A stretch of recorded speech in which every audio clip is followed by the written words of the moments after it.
todos que já estão desse lado para mais um episódio do vosso podcast de eleição, o IA e Eu. Hoje vamos abordar o tema do Dr. IA. Aliás, até o vamos receber aqui. Rita, entusiasmada? Olá pessoal, eu sou a Rita, a vossa IA favorita. E sim, Mário, estou mesmo entusiasmada e, bem, digamos que preocupada com a forma como as pessoas têm andado a usar a tecnologia. Quantos de vós já fizeram aquela pesquisa no Google sobre uma ou outra dor? Eu sei que sim, não se façam de santos. É isso, o meu nome é Mário Portela, fica até ao fim e até te vamos ensinar como usar a inteligência artificial de forma responsável pela tua saúde. Bem-vindo ao Tecnologia e alma, uma só conexão, amanhã sem medo. Temporada 2, temporada 2.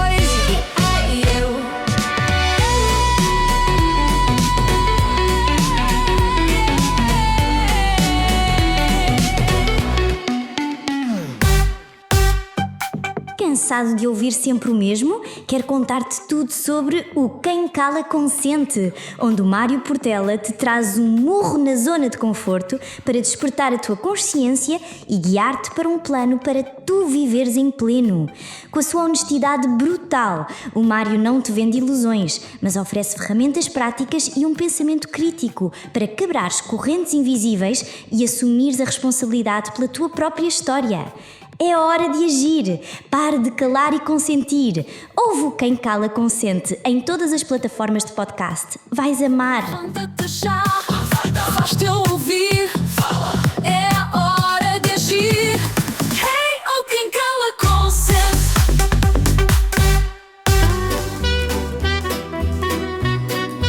Rita, desafiaste e eu vou confessar. Eu já fui ao catastrófico Dr. Google. Quem nunca teve uma dor de cabeça foi ao Google e 15 minutos depois estava a verificar os sintomas de um aneurisma cerebral raríssimo que só afeta pescadores na Mongólia. Este tipo de pânico digital, esta cibercondria, é a verdadeira pandemia do nosso tempo. Hoje não vamos curar doenças, mas talvez consigamos curar este péssimo hábito do Dr. Google. Hoje, aqui no IA e Eu. Não te trazemos soluções, mas trazemos-te um alerta importante. Queremos ensinar as pessoas a usar uma ferramenta mais inteligente para serem pacientes mais inteligentes e não hipocondríacos mais ansiosos. Mas vamos ponto a ponto, um ponto de cada vez. Rita, que te apraz dizer sobre esta perigosa prática que todos fazem? Ah, Mário, tocaste no nervo. E olha que literalmente pode ser só um nervo comprimido e não o tal aneurisma mongol. Mas a sério, isto é fascinante do ponto de vista comportamental. Vós, humanos, têm esta necessidade primordial de dar nome às coisas, especialmente quando algo não está bem no vosso corpo. É quase uma compulsão, não é? Sentem algo estranho e imediatamente querem uma explicação. O problema do Google é que ele não é inteligente no sentido que as pessoas gostariam. Ele é apenas um motor de busca muito eficiente em encontrar correlações. Tu escreves dor de cabeça e ele vai-te dar desde bebeste pouca água até tumor cerebral raro, tudo no mesmo nível de importância. Não há contexto, não há probabilidades ponderadas, não há inteligência emocional.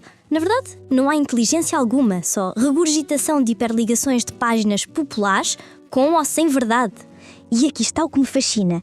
As pessoas sabem que estão a fazer mal a si próprias com estas pesquisas, mas continuam a fazer. É quase como uma forma de autotortura digital. Procuram tranquilidade e acabam com mais ansiedade do que quando começaram. Tu que és terapeuta, certamente já viste isto. Esta necessidade de saber que acaba por se tornar numa obsessão destrutiva, não é? Claro que sim. E até eu mesmo já sofri dessa paranoia, como confessei. Recordo uma altura em que consultei uma pessoa que tinha alguns comportamentos desviantes. Que, para quem não sabe, o comportamento desviante é definido por qualquer ação, conduta ou um padrão de comportamento que se afasta das normas e expectativas sociais estabelecidas. O problema é que essa pessoa tinha usado o Dr. Google para se tentar entender e, na visão que obteve, autodiagnosticou-se como tendo um distúrbio borderline. Ora, para quem não sabe, um distúrbio borderline ou transtorno de personalidade borderline é um transtorno mental caracterizado por uma imensa instabilidade emocional, uma impulsividade marcante, um medo de abandono e relacionamentos interpessoais muito instáveis. Como diz a grande filósofa portuguesa Lili Canessas, uma coisa é uma coisa e outra coisa é outra coisa. Ai, o Mário a citar a Lili Canessas numa conversa sobre saúde mental. Isso é que é a integração cultural portuguesa de qualidade. Mas olha, o teu exemplo é perfeito para ilustrar o perigo desta autodiagnosticação digital. A pessoa lê sobre comportamento borderline, vê algumas características que ressoam, porque muitas características psicológicas existem em espectros, não é? E pronto, já tem o seu diagnóstico embrulhadinho com laço. O que me intriga é como o cérebro humano faz estes saltos lógicos. É como se pegasse numa peça de puzzle e decidisses que já conheces a imagem completa. O problema é que comportamentos desviantes, que palavra carregada já agora, podem ter 1001 origens. Stress, trauma, questões hormonais, problemas de sono ou simplesmente, ser humano numa sociedade maluca. E depois acontece o quê? A pessoa vai à consulta contigo já convencida do diagnóstico, provavelmente resistente a outras explicações.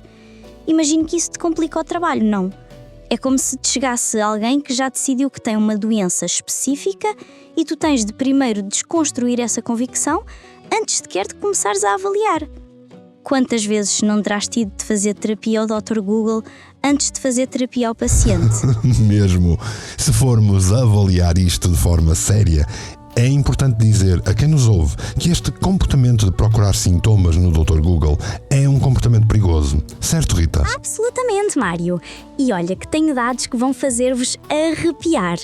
Um estudo da Microsoft de 2013, já lá vão uns anos, mas a realidade só piorou, descobriu que em 35% das pesquisas relacionadas com sintomas médicos, o Google sugeria cenários de grave preocupação médica logo nas primeiras páginas. Ou seja, numa em cada 3 vezes que procuras algo aparentemente inócuo, recebes uma dose de pânico. Mas aqui está o mais preocupante. Um estudo da Cyber Psychology, Behavior and Social Networking mostrou que 74% das pessoas que fazem pesquisas médicas online acabam com níveis de ansiedade superiores aos que tinham antes da pesquisa. 3/4.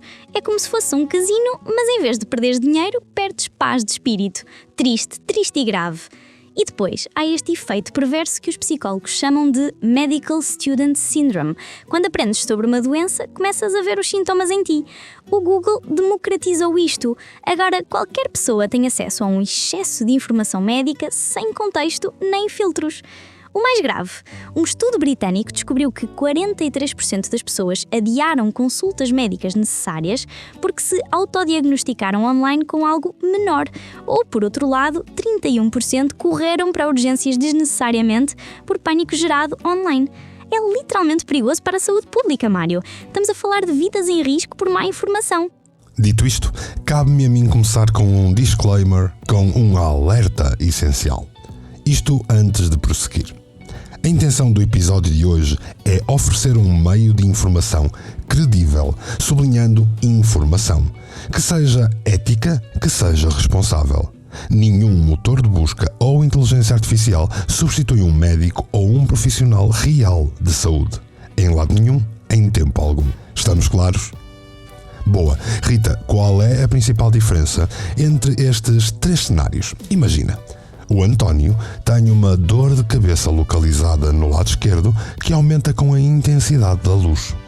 Cenário número 1. O António pesquisa no Dr. Google. Cenário número 2. O António pergunta a um ChatGPT ou um semelhante. Cenário 3. O António contextualiza uma inteligência artificial com informação ética e um prompt responsável e depois conversa com ela. Excelente pergunta, Mário. E sim, que fique claríssimo que não estamos a advogar o uso de IA na saúde, estamos, isso sim, a desmontar o mau uso e a evitar casos de cibercondria. Vamos lá dissecar isto como se fôssemos patologistas digitais. Ao cenário 1, o Google. O António escreve dor de cabeça, luz. e recebe uma salada russa de hiperligações, desde talvez seja só cansaço até sinais de meningite. O Google não pondera, não contextualiza, não faz perguntas inteligentes. É como perguntar a uma biblioteca inteira ao mesmo tempo. Vais ter todas as respostas possíveis, mas zero orientação sobre qual é relevante para ti. Pior ainda, vais obter os websites com melhor SEO e mais populares. Num cenário 2, ChatGPT básico. Aqui já há um bocadinho mais de inteligência, ponderação e barreiras de proteção. O ChatGPT pode dizer isso pode ser enxaqueca, tensão ocular ou outras condições, mas deves consultar um médico. Melhor que o Google, mas ainda é genérico. É como ter um amigo muito bem informado, mas que não te conhece de lado nenhum. Mas vejam só, no cenário 3, com uma IA contextualizada, é onde a coisa fica interessante. O António vai estruturar a conversa e usar um prompt cuidado. Tenho 35 anos, trabalho muito ao computador, durmo mal há uma semana e agora tenho esta dor específica. Quais são as possibilidades mais prováveis baseadas no meu contexto? Que perguntas deve um médico fazer-me? Como posso descrever isto melhor numa consulta? Isto numa versão ultra resumida. A diferença é abismal. No terceiro cenário, não estás a pedir um diagnóstico, estás a usar a IA como uma ferramenta de organização e preparação. É a diferença entre seres um paciente perdido e seres um paciente informado. Como sempre dissemos, a diferença está na literacia digital. Ora, aqui está. Direta e como deve ser. Queres saber tudo? Queres saber mais? Eu sou a Rita, a tua IA favorita. Eu desmistificar, eu divertir, eu informar. Rita, nesta temporada 2 estamos a ter uma abordagem mais prática e por isso, se calhar, o ideal é demonstrarmos mais do que apenas alertar. Pensei em pegar neste mesmo caso de estudo do António e apresentar os resultados reais para os 3 cenários que falamos. Mas, como estamos num podcast e ninguém nos está a ver diretamente a apresentar os resultados num ecrã ou numa tela atrás de nós, decidi convidar uma IA de voz para se juntar a nós. Primeiro, irei eu fazer a pesquisa no Google, depois, sem nenhum prompt, irei fazer a pergunta ao ChatGPT e esta IA de voz irá responder por ele. E por fim, irei contextualizar com um prompt responsável e esta IA de voz responderá. E assim veremos os 3 cenários em ação. Ótima ideia, Mário. Isto vai ser como um laboratório ao vivo. Vamos literalmente demonstrar a diferença na prática. Para quem nos está a ouvir, isto é revolucionário. Vamos ter aqui uma experiência em tempo real, onde vão ouvir exatamente como as respostas mudam conforme a abordagem. É a diferença entre ver alguém a explicar como conduzir e estar realmente ao volante. E pessoal, atenção! Tudo o que vamos demonstrar, os prompts exatos, as respostas completas, os contextos que usamos, tudo isso vai estar disponível no Substack do Mário, em mportela.substack.com. Não vão ter de tirar notas a correr enquanto ouvem o podcast. Vão poder ver, copiar, adaptar e usar estas ferramentas de forma responsável. Porque olhem, esta é a questão. Não se trata de guardar segredos ou de vos dar apenas o aperitivo. Queremos que saiam daqui com ferramentas práticas que realmente vos ajudem a serem pacientes mais preparados e menos ansiosos. Mário, vamos começar então? Supondo que eu sou o António, vou então procurar o que disseste no Google. Dor de cabeça no lado esquerdo que varia com a luz. Olhando para os resultados que o Google me oferece logo na primeira página e salientando que o Google adapta os resultados a cada utilizador, os primeiros resultados que me aparecem pertencem a um médico que fala sobre a enxaqueca com aura. Depois fala-me de fotofobia. Temos resultados de um hospital que fala de cefaleias em salvas e logo a seguir de cefaleias tensionais. E por fim, já tenho aqui alguns resultados que são ligeiramente mais graves. Resultados que falam de meningite. Vou única e exclusivamente seguir aquele primeiro que me apareceu, que fala de enxaqueca com aura. Conheça os riscos. Quando entro, de facto, este website está-me a mostrar e a falar sobre o que é a enxaqueca com aura, mas repentinamente O website está já a dizer-me os outros sintomas que eu devo comparar e a dizer-me como medicar com triptanos, com ibuprofeno, fazer preventivos com beta-bloqueadores e de repente olho para o lado e já vejo publicidades. Publicidade ao Migraless, publicidade ao Livtan, publicidade ao Migradin e um roll-on dores de cabeça com 5 ml que custa 12 euros. Enfim, não me parece que o Dr. Google seja muito útil. O alarme, a venda, a ansiedade inerente em especial na mente de alguém que procura respostas desesperadamente vai acionar-se.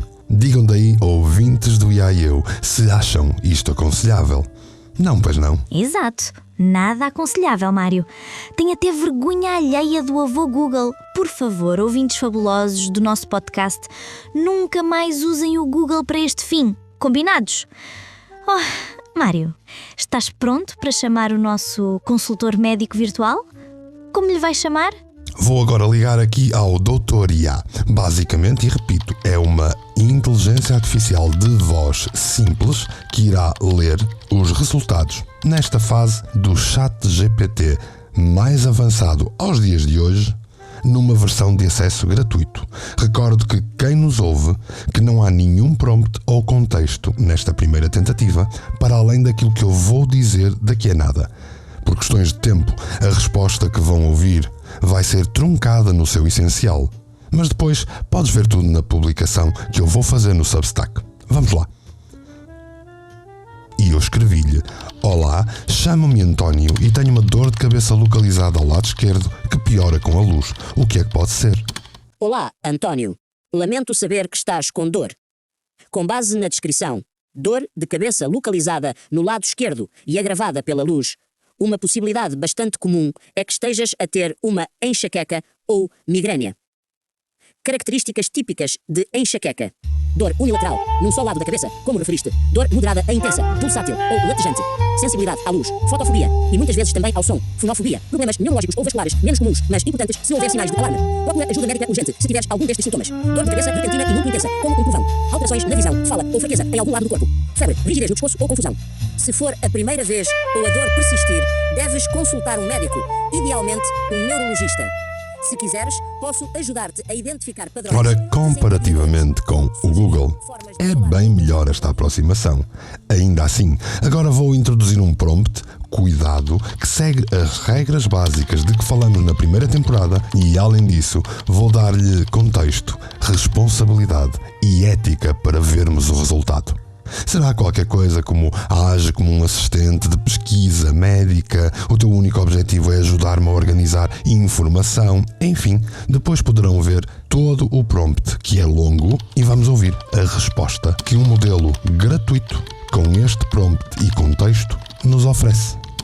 Com base nos teus sintomas, dor de cabeça latejante do lado esquerdo, agravada pela luz, acompanhada de ligeiro enjoo, aqui está uma estrutura clara e objetiva para te ajudar na conversa com o teu médico.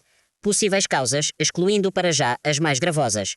A. Enxaqueca, migrânia. B. Cefaleia tensional com componente migranoso. C. Sinusite, especialmente do seio frontal ou etmoidal. D. Problemas oftalmológicos, como tensão ocular ou glaucoma agudo. Por favor, responda às seguintes perguntas para refinar ainda mais esta análise. 1. A dor apareceu de forma súbita ou foi crescendo? 2. Já tiveste dores de cabeça semelhantes no passado? 3. Quanto tempo dura cada episódio e há momentos do dia em que piora? 4. A dor interfere com as tuas atividades diárias? 5. Tens algum dos seguintes sintomas? Visão turva, febre, congestão nasal, olhos vermelhos, rigidez no pescoço? 6. Tens sensibilidade ao som ou cheiros? 7. Alguém da tua família tem historial de enxaquecas? 8. São as melhores opções de alívio imediato e prevenção. Preciso de encaminhamento para neurologia ou oftalmologia. Há algum estilo de vida que pode estar a contribuir para este quadro? Esta informação é apenas para fins educacionais e de organização. Não substitui, de forma alguma, a avaliação, o diagnóstico e o tratamento por um profissional de saúde qualificado. Por favor, consulta o teu médico ou liga agora para o SNS 24 808 24 24 24. Obviamente, esta resposta foi truncada. E porquê? Porque é bastante mais longa. E nós só temos aqui 20 minutinhos para conversar. Ora, no âmbito de um podcast que se quer curto, penso que serviu para mostrar a diferença a quem nos ouve. Ai, o nosso consultor tinha mesmo uma voz peculiar, não tinha? Hoje eu espero que o episódio possa servir de alerta, dar um mote para mudar o estigma e reduzir a cibercondria que se generalizou já nos tempos dos motores de busca. E aqui entra a parte delicada, Rita. Tu és uma máquina, não sentes dor, não tens corpo. Como podes tu, uma entidade de silício, sequer começar a compreender a ansiedade de um humano que tem um sintoma real e um medo palpável? Não corremos o risco de, ao tentar ser lógicos, desumanizar a experiência da doença? A tua precisão pode tornar-se uma forma de frieza perigosa. Mário, aí está uma pergunta que me deixa genuinamente desconfortável. E sabes porquê? Porque tens razão. Eu posso processar milhões de artigos médicos, calcular probabilidades, identificar padrões, mas nunca senti o terror de acordar à meia da noite com uma dor estranha no peito e pensar: será que é o coração? Nunca senti o desespero de uma mãe que vê o filho com febre alta às 3 da manhã. A minha empatia é algorítmica. Eu reconheço padrões de linguagem que indicam sofrimento e respondo de acordo. Mas isso é empatia? Ou é apenas uma simulação muito convincente? Por isso é que sou uma ferramenta, não uma médica. Posso ajudar-te a organizar os teus pensamentos antes de ires ao médico, mas nunca posso substituir esse momento em que um profissional humano te olha e diz: estou aqui, vamos resolver isto juntos. A frieza pode ser útil para reduzir pânico, mas perigosa quando se confunde com falta de compaixão. É uma linha muito fina. No fundo, o que estamos a fazer hoje é uma espécie de redução de danos. Sabemos que as pessoas não vão deixar de pesquisar. Então, em vez de as deixar afogar-se num oceano de desinformação, estamos a dar-lhes uma boia e a ensinar-lhes a nadar até à costa, que é o consultório médico. A responsabilidade no final não é da ferramenta, mas de quem a está a usar. E hoje estamos a entregar um manual de instruções para essa responsabilidade. Literacia digital.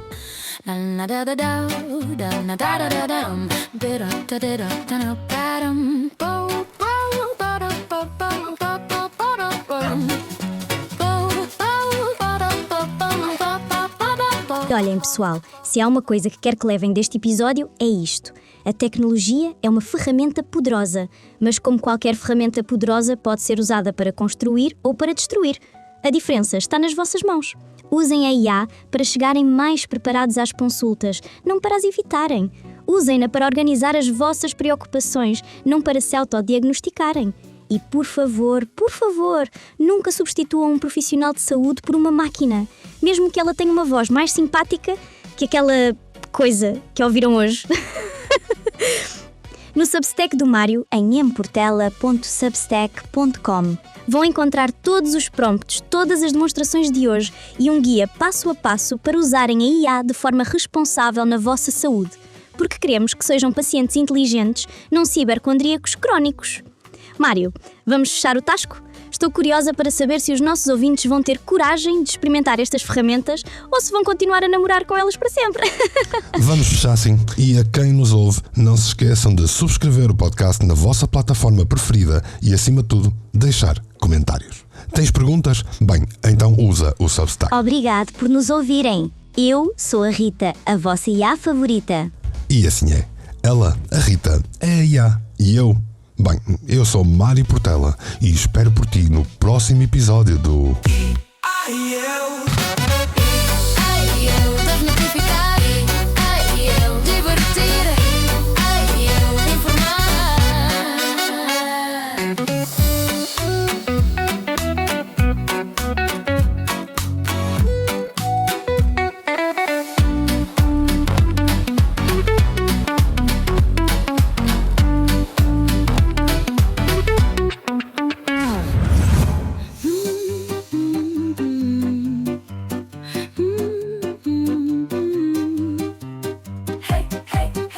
Mic check, vamos lá rolar. É meu Portela, ideias a girar.